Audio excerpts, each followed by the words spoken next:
Alright, magandang umaga po sa ating lahat. Good morning! Ihiwalay po natin ulit. They 12 years old and 16. Gana 16 years old.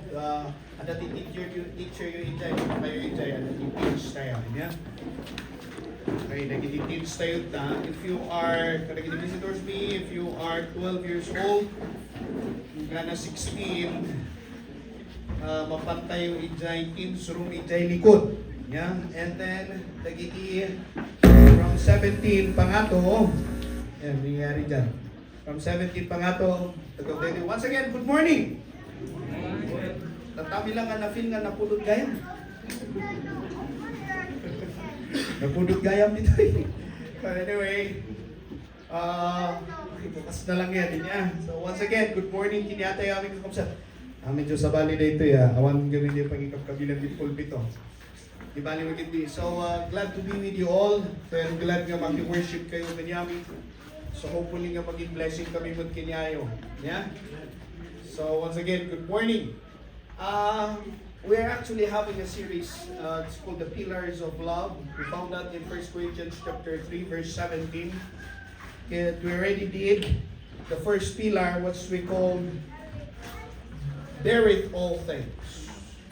If you look at your Bibles, mabaling nga pakikita yung mga Bibles you in the 1 Corinthians. Yeah? 1 Corinthians chapter 17. Ay, 1 Corinthians, agad. Wala ko. O yan, 1 Corinthians chapter 13 pala. Yan, hello. Okay, 1 Corinthians chapter 13 verse 7, not 17 verse 13. Okay, 1 Corinthians chapter 13 verse 7. Noda kayo dyan, kung na dito may isa lang dito yung verse, pero nung makita yung it talks about love. And what is the meaning of love? In verse number 7, kung na dito beareth all things, believeth all things, and hopeth all things, and endureth all things. Let's pray. Gracious God and Heavenly Father, bless your word. Bless your people. Bless your preacher. Pray to God for their presence, for their feeling of your Holy Spirit, for their understanding, and for their wisdom, that we may apply it in our own daily lives, at maging beneficial, di pa nagbiag ni.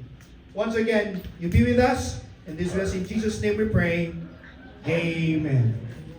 Alright, so ayon sa ating pong verse na binasa this morning, sabi ng 1 Corinthians chapter 13 verse 17, beareth all things, believeth all things, hopeth all things, and endureth all things. And that's what we call the pillar of love. Mabaling mga pagkapigsam na ito tanin. Hello, yan. Nasanay kami samot kami ti medyo napigsa, urayhan kami nung nagagmay ni ano tayo tatay. So kasla siguro nakapso-kapsot niya. So beareth all things, believeth all things, hopeth all things, endureth all things. Now Apostle Paul described, if you nabak kayo dyan chapter 13, dito describe ni Apostle Paul what love of God looks like. If he started in verse number 1, mababasa yun ta, I have not charity, I became a sounding brass. If no charity, kahit may faith ako that will remove mountains, walang mangyayari.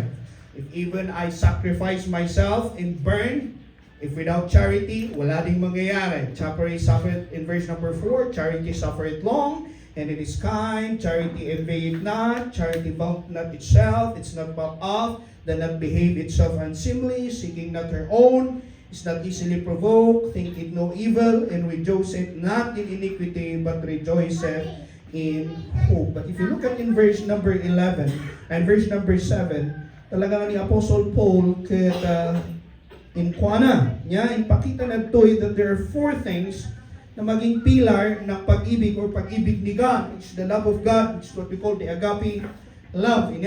So first, naadal mi dito idilas what we call beareth all things. So beareth all things is all about sacrifice, it's all about commitment, and it's all about protection. That's what we call beareth all things. Now, pag-aaral natin this morning is yung another phrase is what we call believeth all things. Believeth all things.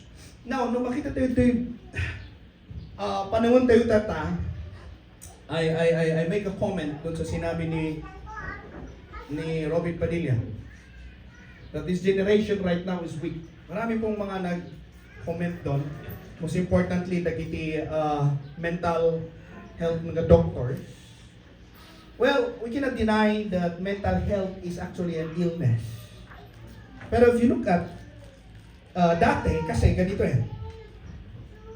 Di kasta ni Satanas nga mga lakadagiti ubing ini, di banig-banig. Di ba? De, ano na yung pag-ibagarat, banig-banig? Multo-multo. Diba? Tata, hindi na naniniwala ang mga bata sa multo. Bakit? Yung multo, nasa cellphone na. Diba? Dagiti aya-aya mo kay JML. If you look at dagiti multo-multo, dagiti itsura JML, dagiti ngay monster. And they believe, dito monster tata, idi, mabutong ka. Kapanahonan nyo, nakamit yung transition, 1990s, millennial. May data, transition ti era mi, from old to new. So nga maawatan mi. Multo-multo ini.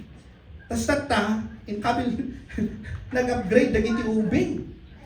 Nya, so, numulto ko na may jay ubing tata, among di kunada, antay yung ihan. Na, dati, aglumang da. Ulo, dito ka no, close to dito. Tatakot, tara, video natin. Saan ba? Haunted house. Wala ko nakita mo to. Kaya magaling si Satan. As I look at that perspective, ginamit niya ngayon. Kasi hindi na niya makukuha yung mga bata ngayon. Kabataan within that fear of monsters. Anong ginawa niya?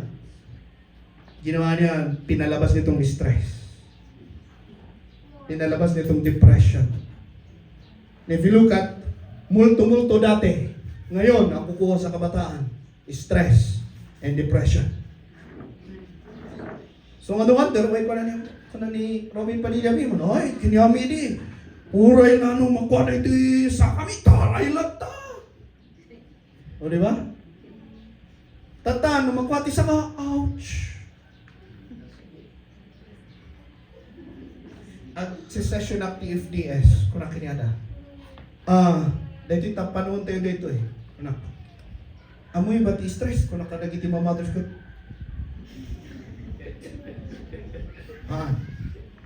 Amoy ito ba depression? Dahil pastor, amoy yung hap-hap. Naman sa to know it eh. Kung wala lang iyak kung pastor ay ayat ni father mo? Yes. Ay atak isunan. Ngam, hindi bakit inikasta ni father mo nga nagdisiplina kanya? Ay hindi akit ijay madayman ini, nakabri pa. In ruwar na sak ijay ruwar. My father, sakti ng experience ti bawat na dita. Nga, ruwar na sak hindi ko, noon nga naasi ni manang ko kinyak, inukata na jay Roman, simul ka. But if you do that right now, you will be depressed. And there will be stress. So what does I mean? Right now, the reason kung bakit bumababa ang mga lumabas itong mental stress is because nawawalan na yung trust dun sa parents. Nawawalan na yung trust. And that is the biggest, not only trust ngayon, nawawala in even marriage today. Makita yung artista, papalit-palit. Upang kayo di Amerika, one of the worst divorce there, Britney Spears. 72 hours lang after na nga nagpakasal, na-remember na, na-realize na, ay, we're not fit for each other. So let's go find a judge, then let's separate us. Divorce, lampas. Because we're not fit for each other. It's all about trust, a lot of things. Marriage, amin. And even our government today, hindi nakatiwa-tiwala. Tama? Sumarang ako na, nag-register 36. Sec. Tapos diba, no, ada mabati kami, as far as I know, kung na ni Pastor Mark, that no, dati mabati ti offering, we must have to report it so that magkakaroon ng tax yun. And then we'll give it to them. That's what we call SEC registration. It's not a non-profit organization. So as much as possible, if we put this into sect, we should suppose it to non-profit organization, not church. Bakit? Matataksan din tayo. And for us, parang ang sakit nung mataksan ka. Tapos mapanang ijay gobyerno nga. It hurts, dahil. So, nowadays, suspicious. Trust. Families. Daughters. Son. Alam niyo, kung nandi may isang pastor, huwag kayong masasaktan mga mothers, ha? Bakit? Actually, your son is a fool. Your daughter is fool. Ano ba ibig sabihin, ti fool? Kung ni pastor, tanga. Actually, dati term na guy, bobo, nguhaan. Pamayatin tayo basi. Ibig sabihin, ti fool, you don't know what I know. Diba? So matata, hano magamin amu, mama. Hano gamin amu, papa. Ano ibig sabihin ay, the kid is a fool because he thinks he knows everything. And that is a fool. Nowadays, ganun na. So, mothers, fathers, no makita tayo yung relationship tata. Yeah, it's all about suspicion, it's all about mistrust with the church, di ba? Adang norte istorya. Best friend da, almost 6 months handa nga nag-istorya. Ada may sa ejay, Kung nandiyan pastor, what's the reason why? Kung nandiyan may sa, ihaan na nga kinamayan siya. Tapos, apay nga mo magkakinamayan, yung gagarambakan. Haan, nalipatak lang dyan contact lens ko. So nga ako nga nakita. So nga ni Pastor Mark, nung handa kayo nga kamayan, talaga nga nearsighted din ni Pastor Mark. Mga kamayan yun, yan. And within that 6 months, handa. And so until, nag-shake handa, yun. But if you look at this, out of all these things nga mangyari, mistrust, suspicions, everything, bigla nga nagsulat ni Apostle Paul, he said, the love of Christ is this, it believeth all things. It believeth all things. Ano yung ibig sabihin na diyan? I may not understand yet, but I will not assume. Hindi ko man maintindihan, pero hindi ako nag-assume. But I believe on you. The difference, ang kabaliktaran pala, ang kabaliktaran ng trust is belief. Ang suspicion is belief. So in a world that trust, suspicious, judgmental, kaya nga tinawag ni Vic Soto yung show na bawal judgmental eh. But all these things, sabi ni Apostle Paul, you know what? The love of God can believe it all. So there are 3 things that we were known to learn about this topic. Number 1, what does it mean? Ano ba ibig sabihin talaga ng believing all things? Kung mapang kayo sa dictionary, it will point you into these 2 words or 3 words, ito yung tinatawag natin na benefit of a doubt. The benefit of a doubt. Ano ba ibig sabihin ng benefit of a doubt? Choosing to trust before suspicion.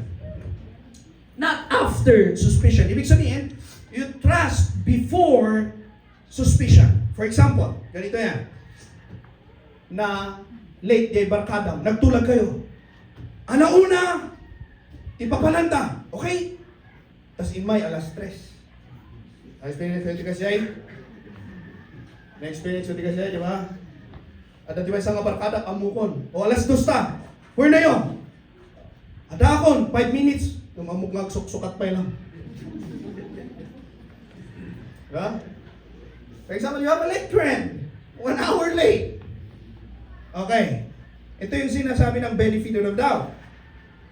Pwede mong sabihin na, niyaman din ni friend. Hana nga ni respeto dyan tulagan. You could say that. Pero yung benefit of a doubt, sasabihin niya sa'yo, baka dati nangyari. Iso nga na late. Yan sa'yo? That's what we call giving benefit of a doubt. For example, another. Nilabasan ka. Di, kaya nga nilabasan, kaya nilabasan na siya. Di ah. Okay. Suspicion, anong sasabihin sa'yo? Medyo nalastog ah. Diba? Nalasto ka. Pero, no ikabil tayo jay, believe it all things, benefit of adaw. Papan jay, panunod mo ko na, baka ada siguro ti, ada jay panunod na. So, hana nga nakita siya. That's what we call benefit of adaw. Or for example, in text, daytoy. O minsan, kinyami ko ni Mrs. Kuha kami ito long message, tas i-reply ti lalaki, okay. Di ba? Okay. Ano mangyayari? Pinasangkot, okay lang. Hindi. But if you put benefit of a doubt, pupunta sa panunod mo, pupunta, ay baka ako lang siguro, ano tiyar aramido na. Baka da ka sa saunay, okay lang. Or nabasa na, okay lang. That's what we call benefit of a doubt. Now, if you look at the life of Apostle Paul, let's look at this as an example. Now, if you look at life of Apostle Paul, before niya sinabi itong statement na to, he experienced things. Number one, nung makita tayo, no one else believed on Apostle Paul. Tama? No one else believed in Apostle Paul. Before salvation kami, before Apostle Paul was a sinner, he was a terrorist. Pinapatay niyo mga Kristiyano, and if you look at in Acts chapter 3, 8 verse 3, a Saul, he made havoc. Ano ibig sabihin nitong havoc na ito? Ang ibig sabihin ng havoc, alam niyo day baboy, nga ikasjay na jay kwa? Day mat, yung gaganon-ganon niya, that means havoc. Ibig sabihin, wala, awan di malabasan, dungpanan namin na dungpanan. And then the Bible, entering into every house, iguyod na dagiti men, dagiti woman, and then put them in the prison. So he hunted believers. He approved execution. Actually, hindi ada isuna ko ni Agrippa, kunana ko ni Agrippa, chapter 26, the book of Acts. I gave my voice against them. Napaka-powerful ng voice ni Apostle Paul in being exceedingly mad against them, and I persecuted them even unto strange cities. So nga, humanly speaking, Paul is unredeemable. Bakit? He kills Christians. But then in Acts chapter 9 verse 4, when he was at the road of Damascus, sabi ni Jesus Christ sa kanya, Saul, Saul, Saul, why thou persecutest thou me? Tinanong ni Paul, sino ka ba? As kunan the voice, I am Jesus whom thou persecutest. Ano ibig sabihin na dahil? Nung makita tayo ito Jesus Christ saw something in Apostle Paul na hindi nakita ng tao. As a sculpture, as a sculpture. Nung makita mo dahil, canvas nga awan ti itsura na, no si kangahan nga sculpture, you will say, ang pangit. But within the sculpture, hindi niya sasabihin, pangit yon. Why? Because he sees something beautiful on that piece. So everyone doubted Apostle Paul. Everyone says, wag yan. He is a killer. But God says, I see something in him. Kaya sabi ni Jesus Christ, bakit mo ako persecute Saul? And then Saul said, sino ka ba? I am Jesus. So nung makita tayo, it's dito nakita or dito where Apostle Paul understand that the love of Christ believeth all things. Hindi lang po yan mga kapatid. The church was what? Afraid to accept him after he got saved. In Acts chapter 9 verse 26, they were all afraid of him and believed not that he was a disciple. Natural, gamit dito kinatayo as a person. Bakit? Kasi, nung minsan, nung amo tayo mga murderer, dito mo, especially kadagiti friends tayo, first thing apan, tipanunod tayo, kung react tayo. He is a murderer of our friend. But now, he's saved. Even the church doubted. It was afraid. Pero meron isang nagngangalang Barnabas. And appears to every people. And appears to the church. And then in Acts chapter 9 verse 27, when no one takes Apostle Paul, there is one person who believes in him. Sabi niya, but Barnabas took him and both brought him to the apostles.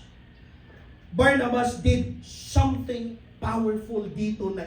Bakit ko nasabi na something powerful? If there is no Barnabas, there is no Paul.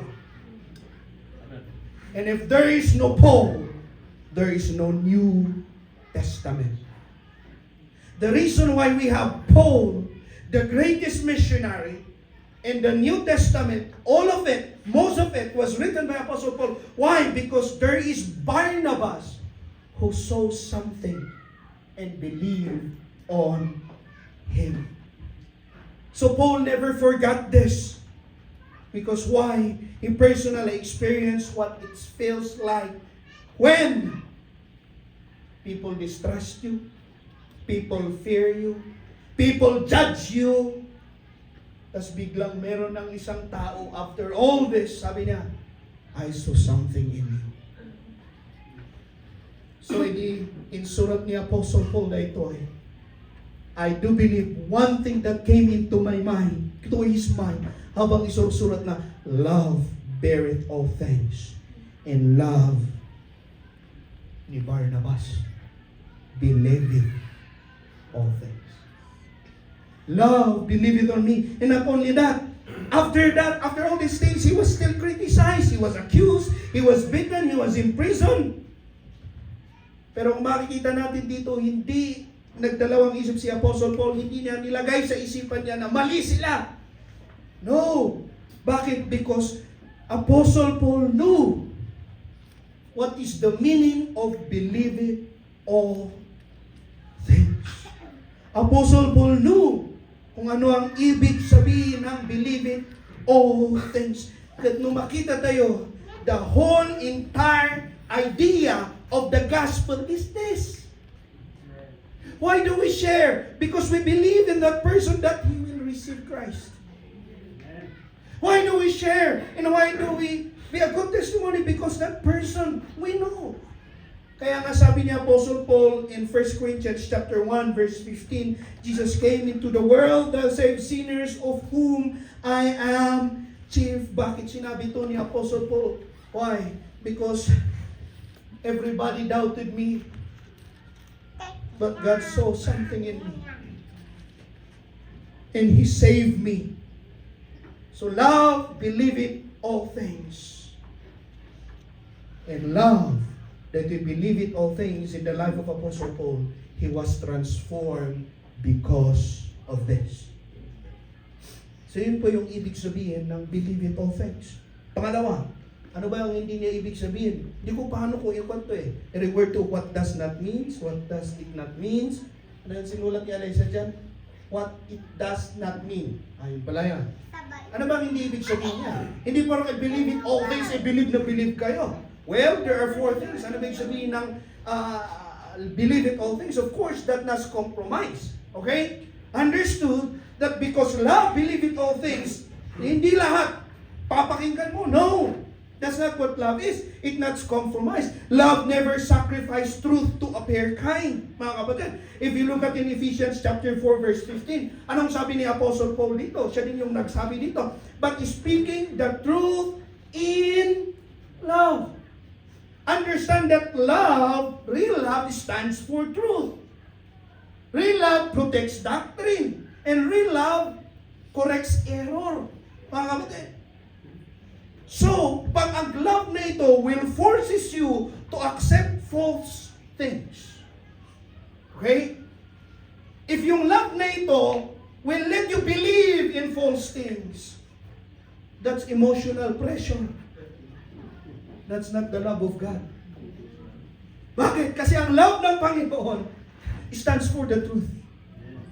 So it doesn't compromise. Yun po yung biblical love. Pangalawa, it doesn't believe lies. Hindi dahil kaibigan mo, papakinggan mo na kagad. Bakit? Kasi love does not accept falsehood as truth. Hindi naman po ibig sabihin, hindi naman po ibig sabihin na may isang ubing, for example, may isang teacher, tapos may ubing, habang nagtartaray, nahulog na dyan flower base. Hindi nahulog dyan flower base. Saan ba't nga ibig sabihin dyan teacher nyo? Uy, nakita ka, nung kaputay ayat doon ka, ibagak lang ijay panunot ko, ngawan kinaaramid mo. Alang ka siya niya. Because I believe on you, I trust you, you're my favorite, I love you. So therefore, de tininak mo nga base, ikabit mo ijay panunot ko, nga kaslahaan mo nga inaramid. Oh, that's not it. Why? Because love don't accept false things. If you look at in 1 John chapter 4 verse 1, believe, beloved, believe not, kaya sabi ni Jesus Christ dito, believe not in every spirit, but try every spirit kung galing man yan sa Panginoon. Bakit? Ang love hindi naniniwala sa lie. Hindi lang po siya nagko-compromise, kundi he don't believe on lie. And not only that, he doesn't ignore sin. Love does not ignore sin. Love is not pretending evil that doesn't not exist.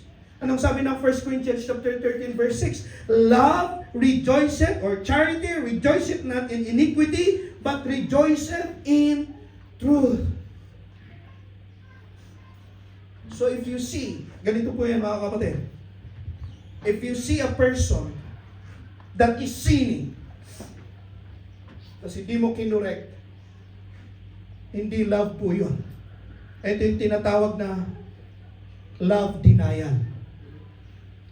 Dininay mo. So, paano ba natin makikita ito? Na hindi i-ignore sin. Kapag nakita na natin that there is a lot of evidence to say that he already done it, wag na natin pagtakpan. At sasabihin, mahal ko eh. Why? Ito ang pinakamahirap sa lahat.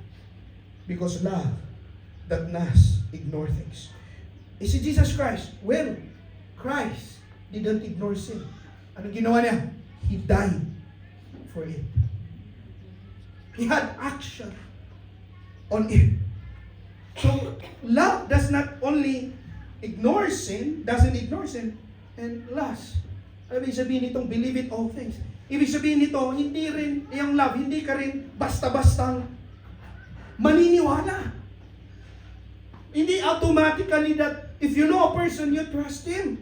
Bakit? Love is not lack of wisdom.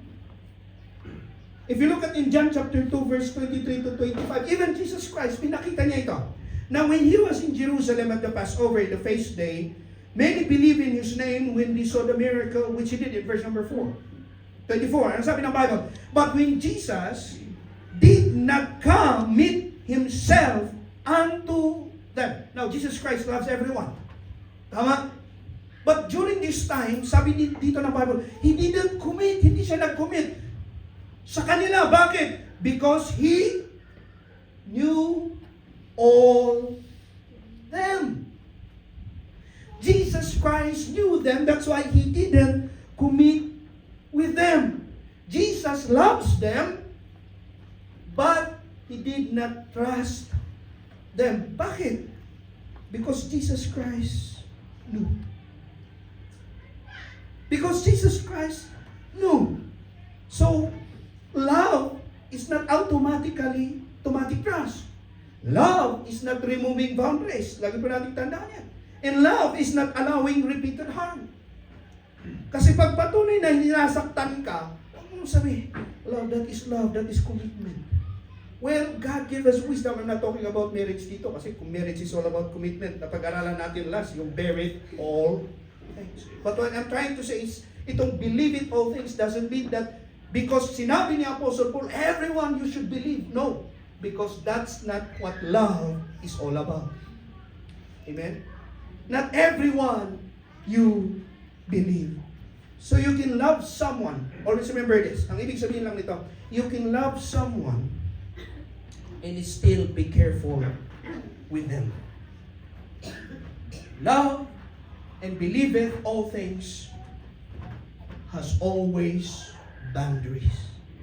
And I do believe God gave us discernment, God gave us the Spirit, and God gave us the wisdom whom we automatically trust. whom automatically trust. So that's not what it means by believe it all things. Last, what does it do? Itong word na ito ni Apostle Paul. What does it do? Now, what does it do when we say believe it all things? We saw the meaning, we saw ano yung hindi niya ibig sabihin. Now, pag in-apply natin ito sa sarili natin, if you apply this to our own self, ano yung mangyayari? Number one, it will build strong relationship, mga kapatid. Bakit? Kasi believe it all things will destroy suspicious. So, ano mangyayari? Sin will destroy relationship. But if you just believe that God has still something for that person, you build more relationship with Him. Tama? Ganito kasi yan. Psychology, when a person feels constantly question, pag lagi mo daw siyang kinu-question, pag lagi niyong dinadown, at pag lagi niyo siyang ini-investigate, ano mangyayari? This person will totally close his heart. But when someone feel yung trust mo sa kanya, ano mangyayari? They feel safe. They feel safe. Kaya, may lagi nagsasabi sa akin, kumusta kayo? Hindi lang isang pastor, si Pastor Noel, ay siyang nag-message sa akin. Okay naman po. Kumusta ba yung asawa nyo? Buhay asawa. Okay lang po. Tapos yung last na sumunod, safe ka ba?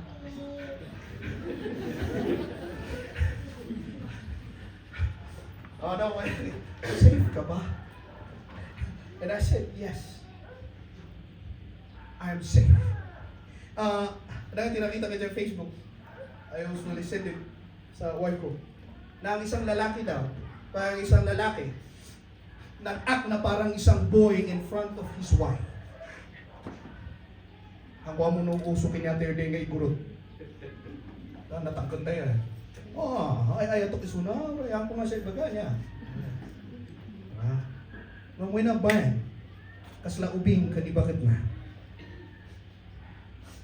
It doesn't mean nga, medyo kaslahan nga nataktor din, natao, lalaki. No. When a man, kasla ubing kanibakit na, it means that he is safe. And he trusts more. That's why. Ay, girl. Nagtatawa niya ko yung isa. Diba? Somebody says, sa ubingay ni asawa kanya. Kaya, kasi yun. Actually, it's not vulnerability sa lalaki. Ibig sabihin lang nun, you believe your wife. You believe in him. You believe in her. Diba? Because ang believe it all things is building trust in relationship. The more that we trust, the more that we open, and the more the stronger we bond. Pangalawa, hindi lang builds relationship. Malang makikita natin dito, kasi ito, it prevents critical thinking or suspicious thinking. Alam nyo, ang isang taong nasaktan, hindi na mag-open daw yan, sabi. Bakit? Kasi yung assuming part na baka sasaktan ako ulit. Tama? When someone is hurt, the first thing that will come into his mind, baka sasaktan ulit ako. At yung mga taong ganon, they will be emotionally exhausted. Kaya nga ngayon, naiintindihan ko, let's go back to that.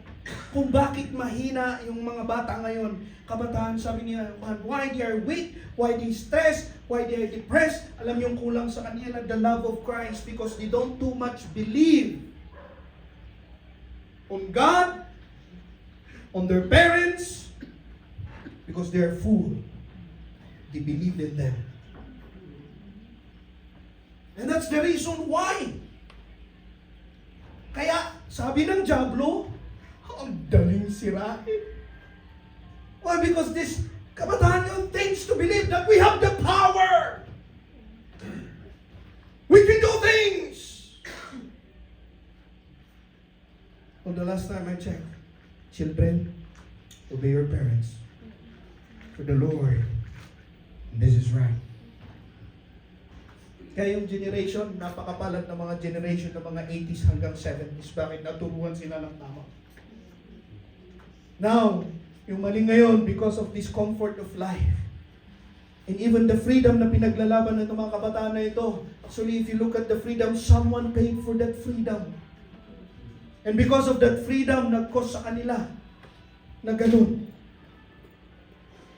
Bakit? Because they don't trust somebody. They trust themselves. That's why if you trust yourself, pag may dumating na tao, ang first thing na papasok sa isip, baka ada manungkuhan na naibigyan niya ka. Diba? Baka palibre man nun dito ya. Diba? Most of the time, lalapit lang yan kasi may kailangan. Kaya mo gapi man among misda ka lang. Diba? Most of the time, no, dati nang utang-utang kanya, tapos may manin. Misda ka lang gaya mo. Okay? Well, believe it all things. What I'm trying to say is this. Tatanggalin niyo yung critical thinking natin. If you look at in Ecclesiastes chapter 7 verse 21. Anong sabi ni Apostle ni Solomon dito? Also take no heed unto all your words that are spoken, for oftentimes also thine own heart knoweth that thou self likewise hast cursed others. Ano ibig sabihin nito? Don't always think suspicious to others. Why? Because you know yourself. Parehas ka din nila. Ano ibig sabihin nito? So don't always think suspicious. Why? Because you know yourself. Ikaw din may mali ka din. So that's what we call preventing. So, if we try to open and believe through the love of Christ and through the wisdom of Christ, ano yung mangyayari dito? It will result into what? Peace of mind. Bakit? You will never think, pagkakasay mo, 100, 1,000 na yung naisip mo sa kanya, mag-overload yung utak mo sa sabo. But when you trust ka and say, Lord, I don't really know this person, but I know you knew him. I trust you. I need to talk to him. You have peace of mind. That's what happened when we let that believe it all things na ito. And then last, it will reflect the heart of Christ. This is actually how Christ treats us daily. Now, God, you will never see Jesus Christ that will be suspicious to us. Hindi po, mga kapatid. Because if you look at in Psalms chapter 103, sabi niya dito, like as a father pitieth his children, so the Lord pitieth them that fear for Him. And He knoweth our frame, and He remember that we are dust. Understand that God, Jesus, knows our weakness, but He still loves us, mga kapatid. I know you failed, pero nang sinabi, I know you failed. But I don't believe that that failure will mark your story. I do believe you still have a story to tell.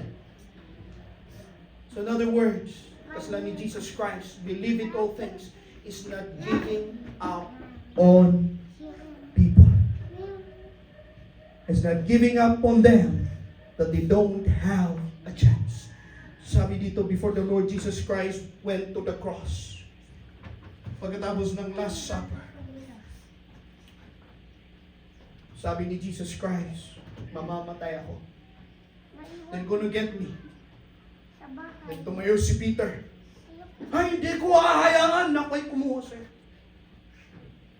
Tapos nirebuke siya ni Jesus Christ. Sabi ni Jesus Christ, you will deny me twice, Peter. Huwag kang nagmamagaling. But, ano sabi doon ni Jesus Christ? Tonight, Satan will swift you. Satan will go into your mind and he will tell you to abandon me. But, Ang sabi dito ni Jesus Christ, I pray for you. That's what love is all about. That's what believing all things. And so if we have this kind of love, number one, it will heal relationship, mga kapatid. It will heal relationship. It will restore friendship. It will save church. And it will mirror Christ. A love that believeth all things like Christ. Lagi po nating tandaan, itong love na ito, sabi ko nga kanina, it is the embodiment of the gospel of Christ. Because if you look at in Romans chapter 5, verse 8, and I will end with this verse, sabi ng Bible, but God commended His love towards us, at kahit that we are sinners, kahit we are nothing, kahit we are hindi kaligtas-ligtas, hindi hanga kapapati, adu tinaraming ka na, amadi. And if you look at ourselves, who we are, who you are, we are all, sabi ng Bible, we are living in what we want to do in our life. We are selfish. We are fools. But God says, I see something in you. I love you. So sabi ng Romans chapter 5 verse 8, even though you're a sinner, I'll commend my love to you. Commended His love to you. And while we were in our sin, Jesus Christ says, I believe in you. So that's why I'm going to die for you. That someday, you will know me and you will receive me. The Bible says, believe it all things. Mga kapatid, don't give up on people. Don't give up sa lahat ng bagay. Of course, God gave us wisdom to discern things. And then God gave us love so that we could love others and that we could believe that someday they will change. Let's pray.